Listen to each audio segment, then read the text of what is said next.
दर्यापूर शहरातील स्वच्छता व्यवस्थेचा बोजवारा उडालेला असतानाच आता काही आठवड्यात पावसाळ्याला सुरुवात होणार आहे. मात्र शहरात जागोजागी साचलेला कचरा, बंद पडलेल्या घंटागाड्या आणि प्रशासनाची उदासीनता पाहता नागरिकांच्या आरोग्याचा प्रश्न अधिक गंभीर बनण्याची शक्यता व्यक्त केली जात आहे.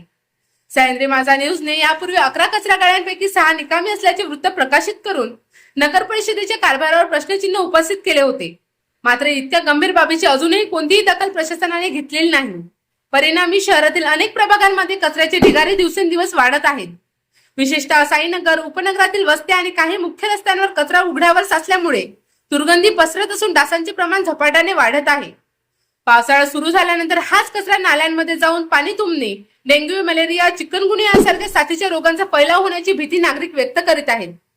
लाखो रुपयांचा निधी खर्च करून खरेदी केलेल्या घंटागाड्या बंद अवस्थेत पडून आहेत. मात्र त्या दुरुस्त करण्यासाठी नगर परिषद प्रशासनाकडे वेळ नाही का, असा संतप्त सवाल आता नागरिक विचारत आहेत.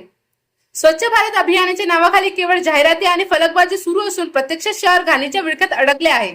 शहरातील 12 प्रभागांसाठी पुरेशा गाड्या उपलब्ध असतानाही अनेक भागांमध्ये घंटागाडी पोहोचत नसल्याने नागरिकांना घरगुती कचरा उघड्यावर टाकावा लागत आहे. प्रशासनाच्या या हलगर्जीपणामुळे उद्या एखादी आरोग्य आपत्ती निर्माण झाल्यास त्याला जबाबदार कोण, असा प्रश्न आता जोर धरू लागला आहे. नागरिकांनी तातडीने निकामी गाड्या दुरुस्त करून नियमित कचरा संकलन सुरू करावे, नाले सफाई आणि स्वच्छता मोहीम राबवावी, अन्यथा आंदोलनाचा इशारा दिला आहे.